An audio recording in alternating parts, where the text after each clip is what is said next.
ನಮಸ್ಕಾರ, welcome to ಯೋಟಿವಿ Kannada. ಗಂಡ ಹೆಂಡತಿ ಮಧ್ಯೆ ಕೂಸು ಬಡವಾಯಿತು ಎಂಬಂತೆ ರಾಜ್ಯದ ಜನತೆ ಮೇಲೆ ಪದೇ ಪದೇ ಬರೆ ಎಳೆಯುತ್ತಿದ್ದರೆ ಹೇಗೆ? ಹೌದು, ರಾಜ್ಯದ ಜನತೆಗೆ ಮತ್ತೊಂದು ಬೆಲೆ ಏರಿಕೆ ಶಾಕ್ ಇದಾಗಿದೆ. ಕಾಂಗ್ರೆಸ್ ಅಧಿಕಾರಕ್ಕೆ ಬಂದಾಗಿನಿಂದ ಎಲ್ಲವೂ ದುಬಾರಿ ಅಂತ ಜನ ಸುಮ್ಮನೆ ಹೇಳ್ತಿಲ್ಲ.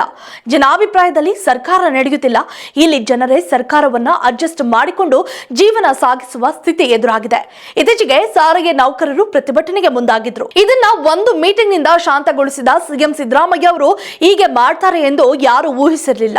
ಹೌದು ವೀಕ್ಷಕರೇ, ಈಗ ಬಂದ ಮಾಹಿತಿ ಇಡೀ ಕರ್ನಾಟಕದ ಜನತೆಗೆ ಶಾಕಿಂಗ್ ಆಗಿದೆ. ಕರ್ನಾಟಕ ರಾಜ್ಯ ಸರ್ಕಾರವು ರಾಜ್ಯದ ಬಸ್ ಪ್ರಯಾಣ ದರಗಳನ್ನ 15% ಏರಿಸಲು ಅನುಮೋದನೆ ನೀಡಿದ್ದು ನಿಮ್ಮ ಜೇಬಿಗೆ ಮತ್ತೆ ಕತ್ತರಿ ಬೀಳುವ ಸಾಧ್ಯತೆ ಇದೆ. ಆದರೆ ಸರ್ಕಾರದ ಸಮರ್ಥನೆ ಏನಂದ್ರೆ ಬಿಎಂಟಿಸಿ, ಕೆಎಸ್ಆರ್ಟಿಸಿ, ಕೆಡಬ್ಲ್ಯೂಕೆಎಸ್ಆರ್ಟಿಸಿ ಮತ್ತು ಕೆಕೆಆರ್ಟಿಸಿ ಸೇರಿದಂತೆ 4 ಸಾರಿಗೆ ನಿಗಮಗಳು ಈ ಹಿಂದೆ ದರ ಏರಿಕೆಗೆ ಪ್ರಸ್ತಾವನೆ ಸಲ್ಲಿಸಿದ್ದವು. ಡೀಸೆಲ್ ಬೆಲೆಯ ಏರಿಕೆಯನ್ನ ಗಮನಿಸಿ ಈ ನಿರ್ಧಾರವನ್ನ ಕೈಗೊಳ್ಳಲಾಗಿದೆ ಎಂದು ಹೇಳ್ತಿದೆ. ಆ ಮೂಲಕ ಕರ್ನಾಟಕದ ಜನರಿಗೆ ಹೊಸ ವರ್ಷಕ್ಕೆ ಸರ್ಕಾರ ಬಿಗ್ ಶಾಕ್ ನೀಡಿದೆ ಎನ್ನಬಹುದು.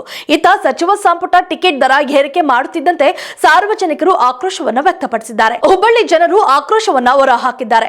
ಬಸ್ ದರ ಹೆಚ್ಚಳ ಎನ್ನುತ್ತೀರಾ, ಆದ್ರೆ ಬಸ್ ಇಲ್ಲದೆ ನಿಂತು ಸಾಕಾಗಿದೆ ಎನ್ನುತ್ತಿದ್ದಾರೆ. ಯಾವುದೇ ಕಾರಣಕ್ಕೂ ದರ ಹೆಚ್ಚಳ ಮಾಡಬಾರದು.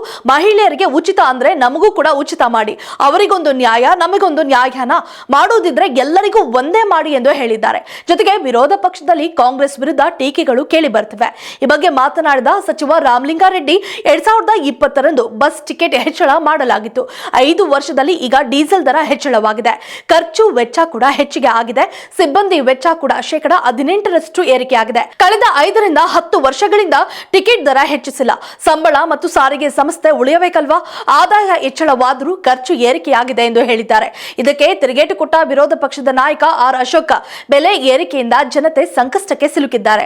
ಶಕ್ತಿ ಯೋಜನೆಯಡಿ ಮಹಿಳೆಯರಿಗೆ ಉಚಿತ ಪ್ರಯಾಣ ಸೌಲಭ್ಯ ಕಲ್ಪಿಸಿದ ಸರ್ಕಾರ ಬಸ್ ದರ ಏರಿಸಿ ಪುರುಷ ಪ್ರಯಾಣಿಕರಿಗೆ ಬರೆ ಹಾಕಿದೆ. ಇದಕ್ಕಾಗಿ ಸರ್ಕಾರವಂತೂ ಕ್ಷಮೆ ಕೇಳುವುದಿಲ್ಲ.